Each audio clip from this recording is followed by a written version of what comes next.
नमस्कार दोस्तों, मेरा नाम दीपेंद्र सिंह है। कैसे हैं आप सब? चलिए दोस्तों, आप उम्मीद करते हैं आप सब बहुत अच्छे होंगे। एक बहुत ही रोचक टॉपिक आपके लिए लेके आया हूँ। बहुत सारे बच्चे कह रहे थे सर चंद्रयान 3 के बारे में अभी तक आपने नहीं बताया। चलिए ये वीडियो आ गई चंद्रयान 3 के लिए, जरा ध्यान से देखिएगा। 1 से 2 मिनट में सारे रोचक तथ्य मैं आपको बताने वाला हूँ। सबसे पहली बात ये दोस्तों कि चंद्रयान 3 जो लॉन्च हुआ है ये भारत का पहला मून मिशन नहीं है। भारत ने इससे पहले 2008 में चंद्रयान 1 को भेजा था, फिर 2019 में चंद्रयान 2 को भेजा। आंशिक रूप से विफल होने के कारण चंद्रयान 2 जो है वो आंशिक रूप से विफल हो गया।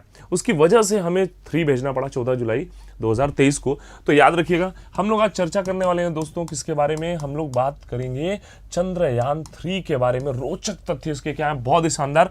इससे पहले भारत ने चंद्रयान 1 किया हुआ है, याद रखिएगा।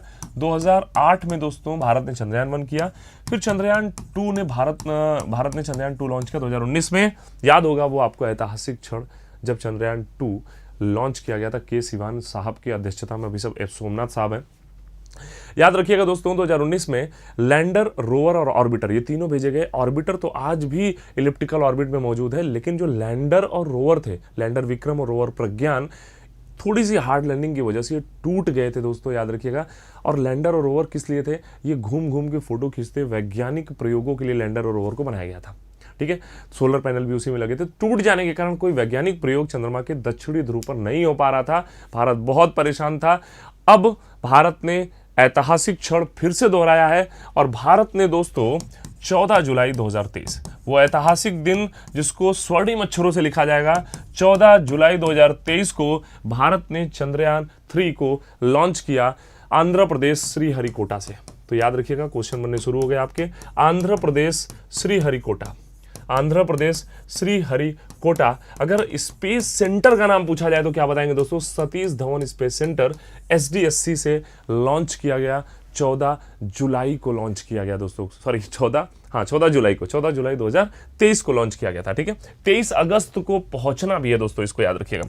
एक बात और ध्यान रखिएगा दोस्तों, आंध्र प्रदेश के श्रीहरिकोटा से सतीश धवन स्पेस सेंटर से इसे भेजा तो गया, यह दोस्तों लॉन्च किया गया किससे?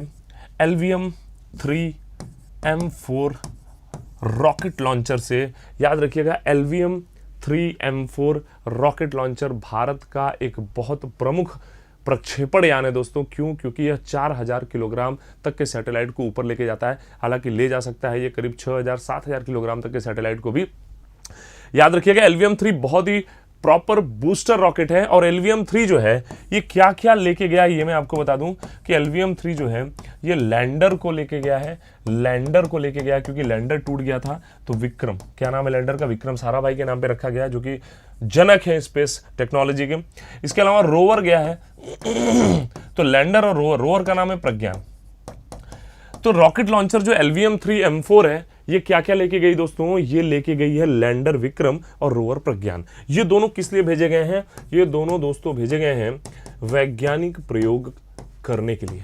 याद रखिएगा, कहां पर भेजा गया दोस्तों? तो चंद्रमा के दक्षिणी ध्रुव पर। कहां पे भेजा गया? साउथ पोल पर भेजा गया है। और याद रखना 23 अगस्त को दोस्तों, 23 अगस्त को ये पहुंचेगा। कब पहुंचेगा ये?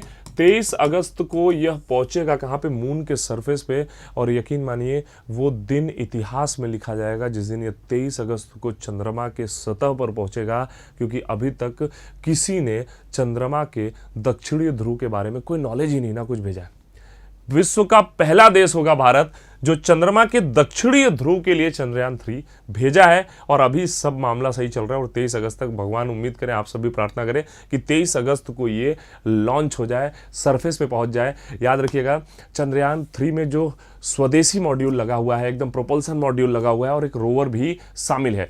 यह 100 किलोमीटर गोलाकार ध्रुवीय कक्षा में छोड़ने के बाद प्रोपल्सन सिस्टम जो है, जो इसको बूस्टअप कर रहा है, वो अलग हो जाएगा और लैंडर रोवर जो है वो सरफेस पे लैंड करेंगे। और उसमें ट्रॉली लगी है, ट्रॉली, उसमें व्हील लगा हुआ है। घूम घूम के क्या करेंगे? फोटोज लेंगे, मिनरल्स देखेंगे। चंद्रमा का दक्षिणी ध्रुव एक ऐसा स्थान है जहां पे सनलाइट भी नहीं पहुंचती है, सनलाइट, सूर्य का प्रकाश भी नहीं पहुंचता, इतना ज्यादा बर्फ से ढका हुआ है। तो उसके बारे में हमें बहुत बढ़िया दोस्तों नॉलेज होने वाली है। एक बात और मैं बता दे रहा हूं आपको, जब ये देखिए बहुत ही शानदार चीज आया।